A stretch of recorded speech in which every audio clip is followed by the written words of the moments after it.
Amis de la Syntropie, bonjour. Alors aujourd'hui, on a récolté un peu donc le sorgho. La récolte a été pas mal là, sur une dizaine de pieds, on a récolté pas mal de graines. Donc, comme ça ira bien pour les prochaines seed balls.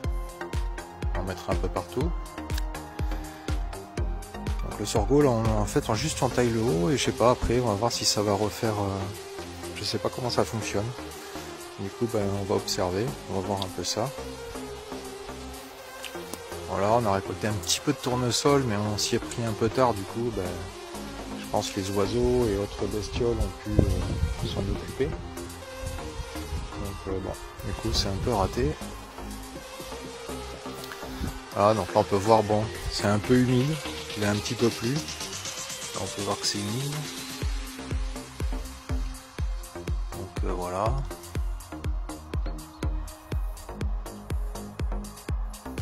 Mais bon, de plus en plus, ici, le problème, ce sera l'eau. Là, on a déjà plus d'eau dans le canal d'irrigation, on est en restriction. Donc là, en fait, je crois qu'il va falloir changer d'approche. On va essayer de cultiver l'eau au maximum.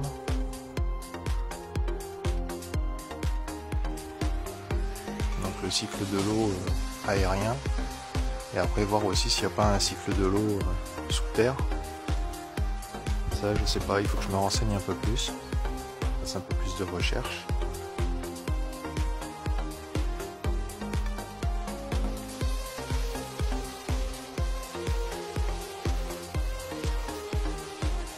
Là, on a le noyer qui a fait pas mal de petites branches là en fin de l'été. Donc c'est assez cool. Il est beau. Là, on va planter quelques choux, du chou frisé, un peu d'épinards. Donc là voilà, là on a les sorgho qu'on a taillés, donc on va les laisser en place. On verra bien ce que ça fait. Au pire, ça fera de la matière organique.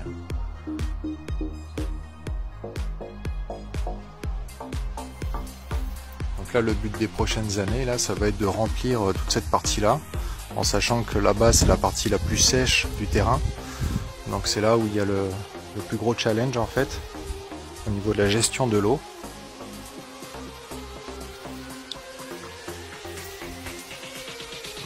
Il est pas mal.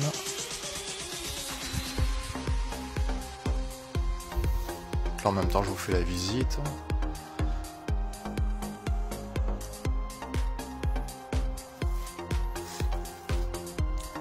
Donc ça, c'est un mûrier platane. Mais à mon avis, on l'a récupéré à la mauvaise période. Donc je sais pas. Je sais pas ce que ça va donner. On va voir.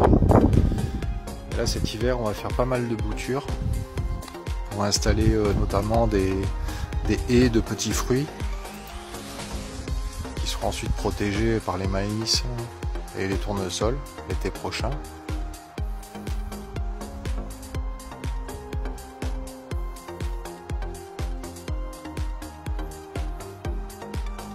Là, on a récolté le kénopode. Donc ça, c'est un peu comme des épinards, hein, ça se mange. On en a récolté pas mal là. Ça pousse tout seul.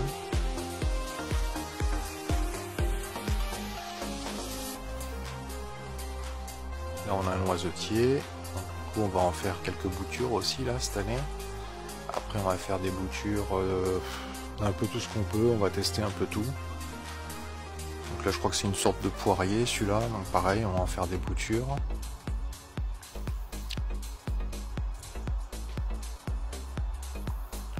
On va se faire au moins 2 rangs ici et après 2 rangs aussi de l'autre côté. Donc on va voir.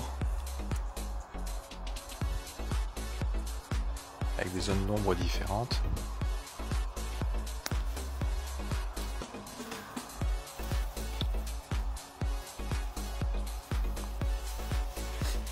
Et ici on a un arbre mort, donc je sais plus ce que c'était. Au pire ça servira de tuteur pour les haricots grimpants l'année prochaine. Là je vais vous montrer le nid de guêpe de la dernière fois.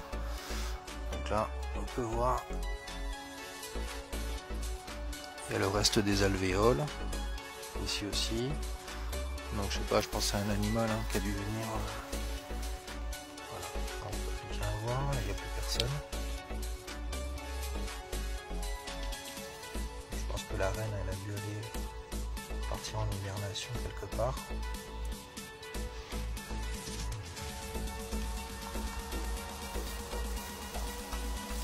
Là on va pouvoir commencer un peu à travailler le terrain si les nids ont été abandonnés. Parce que là du coup je sais pas s'il y en a d'autres. Et quand il faisait plus chaud je voulais pas risquer de tomber sur un. Parce que ça peut être désagréable.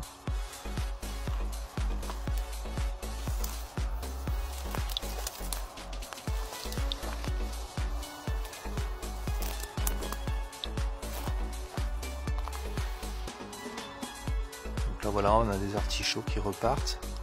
Il y a 3 pieds. Oh, ils ont à moitié crevé cet été. Là ils repartent.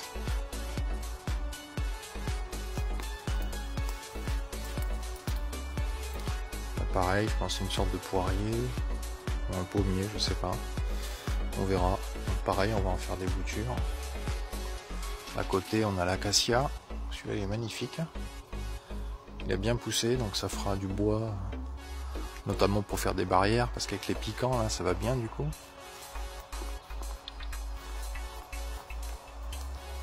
Comme on peut voir, hop, ça fait de beaux piquants là.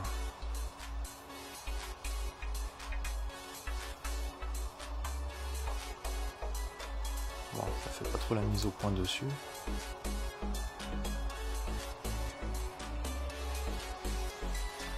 Bon, ça fait des épines. Voilà. En général, ça picote bien.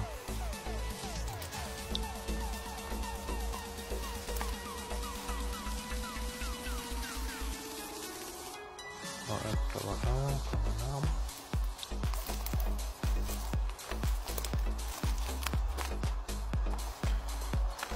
Hop, avoir une sorte de poirier, je pense. Peut-être qu'on en récupérera une ou deux boutures aussi.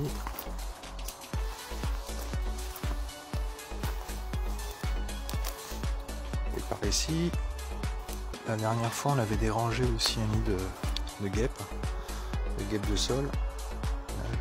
Le nid, je pense, il doit être par là. Je sais pas si elles y sont encore. Ah si. Ouais, elles y sont encore. Donc je vais pas les embêter. Hop, on va les laisser tranquilles. Bon, et après, je pense qu'il doit y avoir d'autres nids hein, disséminés un peu partout. Donc on va attendre qu'il fasse un peu plus froid pour pouvoir travailler tranquillement. Là on a les Paulownia. Je pense que cette année on va les retailler encore à ras.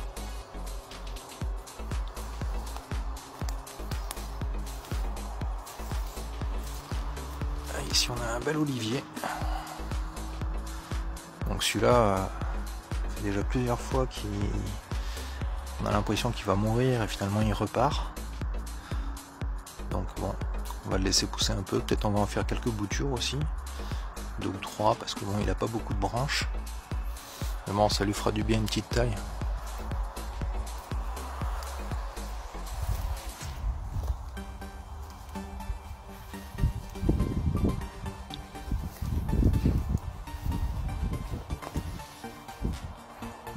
Voilà, là aussi.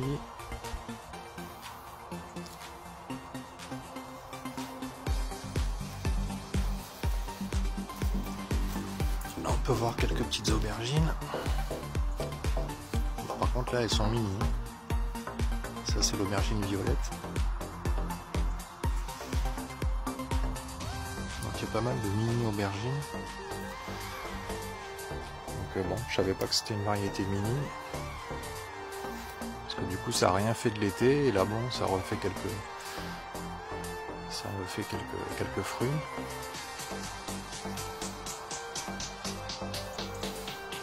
Donc voilà, ben moi je vais retourner à mes plantations.